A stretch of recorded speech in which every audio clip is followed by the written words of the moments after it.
goodness. Okay, so where have I been? Everybody wants to know what's happened. You guys just saw that I was really consistent with my content, and then out of the blue, silence. This is my second time having surgery. The first time I had surgery, this same thing happened. I actually was rushed to the hospital by an ambulance. I lost consciousness. I needed resuscitation. I had 2 blood transfusions.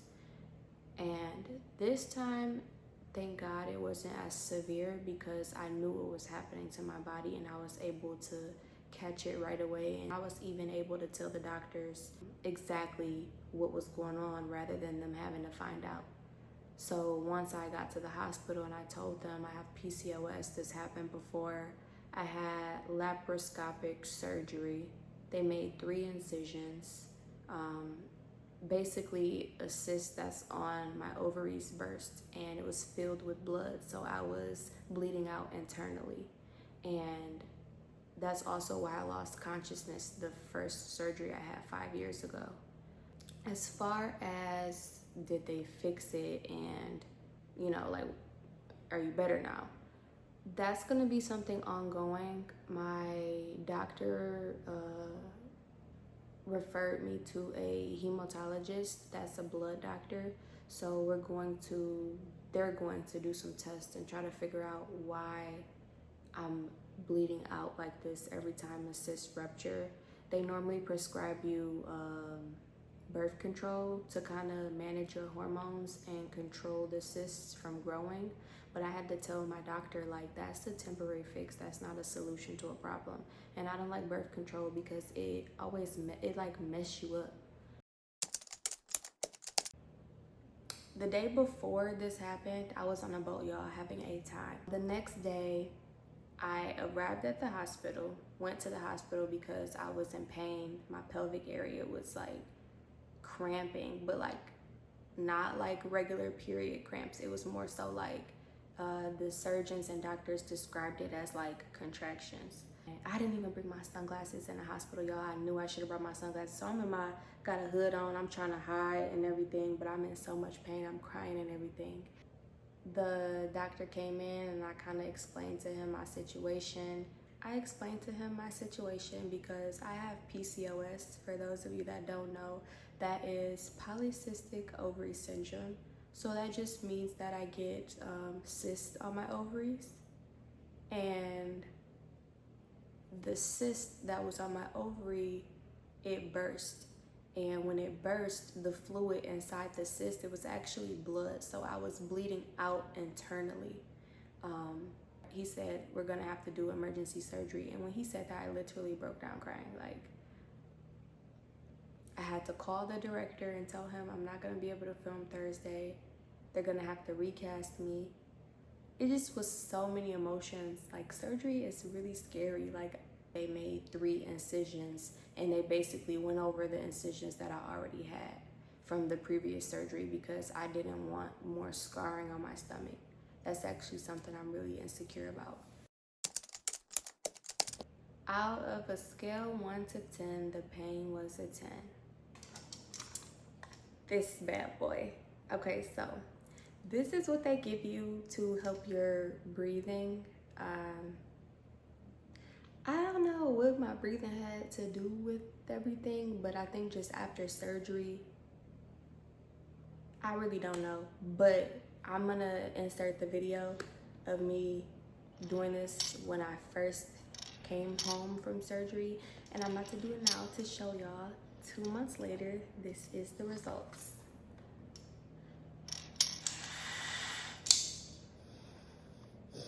I got it to about 1500. 1500 is about right here. When I was doing this, I couldn't even lift it from like right here. So now I just did it to 2500, but y'all, I used to smoke weed, so my lungs, they tired. I was in so much pain, and part of that pain was the gas that was in my body from like the anesthesia. if you've ever had surgery and you know what I'm talking about, you know that on a scale 1 to 10, the pain is a 10. Like, I literally thought I was like dying. I was tweaking out in the hospital. And they just kept telling me, like, walking around is gonna help the gas, you know, pass through or whatever. So at this point, I'm trying to walk around the hospital and stuff like that. And it just was painful. Like, I was taking so many medications. I don't like taking pills. I'm really a baby. Like, I don't like pills at all. And I just don't like taking medicine. So it's like I'm trying not to take what they're giving me unless I absolutely need it. But it just got to a point where I just started like, because the pain was just unbearable. So they prescribed me like oxycodone. They prescribed me hydrocodone. They prescribed me a bunch of other stuff. So as soon as I took it like 30 minutes, oh baby, I was good. I'm going to say that that's the mental and emotional aspect, like the toll that it takes on you. Now I have these medical bills. I had to remove myself from 2 roles that I booked, so my income is taking a hit because I'm not able to film.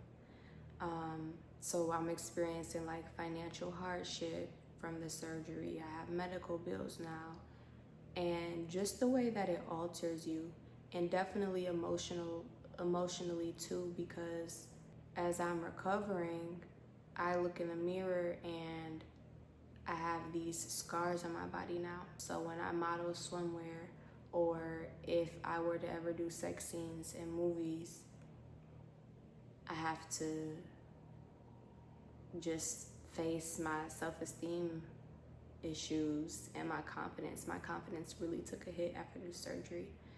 And then just overall, like, I'm someone who really takes care of my health. I take care of my skin. I eat right. I eat my fruits. I eat my vegetables. I work out. I drink my water. I always thank God that I'm able to see. I'm able to hear. I'm able to talk, walk. So when this happened, I was so shocked and caught off guard. And I'm just like, God, why is this happening to me? I take care of myself, you know? The year that I've had, from January through July, I've been fully booked with acting. I haven't had a 9 to 5, so this is my first year fully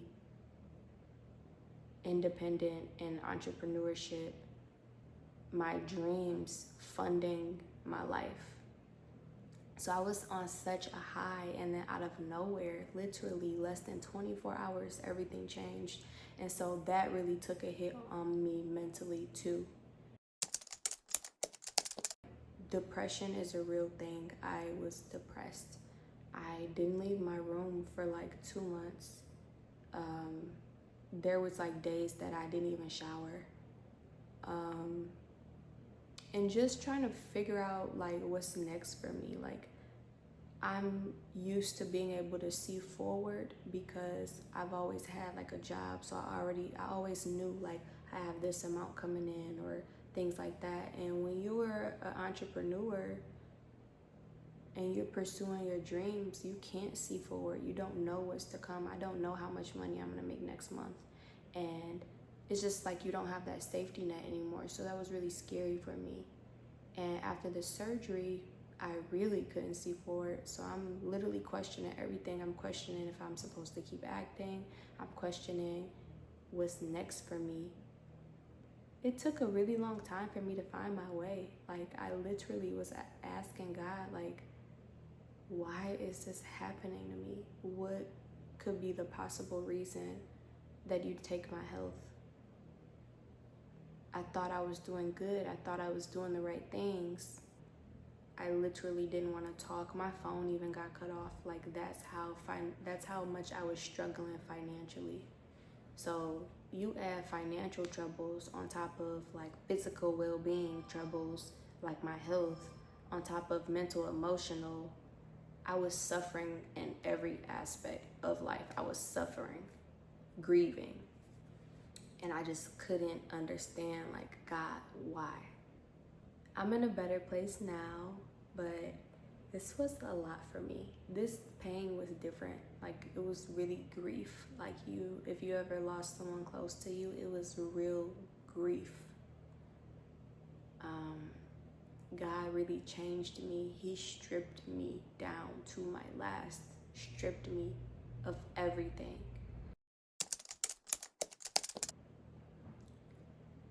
I place my value and my worth based on my performance. So when I'm booked and everything's great, I feel good about myself. And when I'm not booked and things aren't great, I don't feel good about myself, and I don't feel worthy, and I don't feel deserving. And it really just, God really shed light on how faulty my mindset was. Can you imagine like measuring your self-worth and your value through the lens of performance? Like, that puts so much pressure on myself. I think that's why my ambition has always been a gift and a curse, because I just was holding myself to unrealistic standards, and that was putting even more pressure on me, making me feel even worse about everything.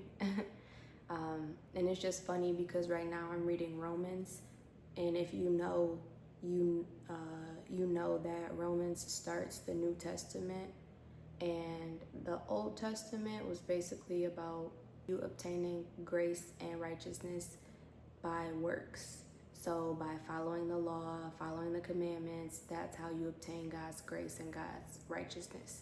And then you have the New Testament where Paul talks about having faith. That's all you need to receive God's grace and God's righteousness. And I just thought that was such a contradiction in my life, because here I am measuring myself based off of works when God said all I need is faith. And it also, another thing I learned about myself from this experience is that my faith isn't as strong as I thought it was. Because if every time your back is up against the wall or you're going through something, you start to question God, that's not faith. Faith is believing in the things that you can't see. So that was disappointing, and I definitely apologize to God, because time and time again, He's shown me that He will provide for me. So why do every time my back is up against the wall or I'm going through a hard time, I get scared as if He's not going to provide for me? And another thing I learned about myself during this experience was that the goal is not consistent bookings. The goal is freedom and stability. Because you can be consistently booked and go nowhere on a hamster wheel. Because I'm consistently booked, but it's like, this is funding my life. So when I look up, I felt like I didn't have nothing to show for everything that I've been doing. Multiple streams of income is necessary. Because I replaced my 9-to-5 with acting full-time. And now that I'm acting full-time, it's paying my bills, which is amazing. That's also another answered prayer. But now I'm realizing, okay, this isn't enough, because I did all this work this year. And here I am, struggling, past due bills. Now I'm behind on stuff, all because of 1 month. I sort of put all my eggs in one basket, and it backfired on me for sure financially. I'm so blessed and so grateful that I was able to just prioritize my mental and emotional health during this time. A lot of people don't get that opportunity if you have kids, or if you don't have family to help you, so you can't really tend to yourself how you need to. And I was able to prioritize my health, take my time, not rush back to anything. And I was able to prioritize my mental state as well, and my emotional state, and just take things one day at a time. And here I am 2 months later, and I'm finally getting back to myself. So that's just a huge blessing. And I'm very grateful for that. I really, really needed that, because my surgery happened June 15th. And I filmed a lead role July 6th through the 12th. And lead roles are so demanding. It's different from just having a role in a movie. When you're the lead, 9 times out of 10, you're filming every day. And truthfully speaking, I was not ready. Physically, I could do it. Mentally and emotionally, I was not ready. I love acting, and on that set, I did not love it. I didn't love being there.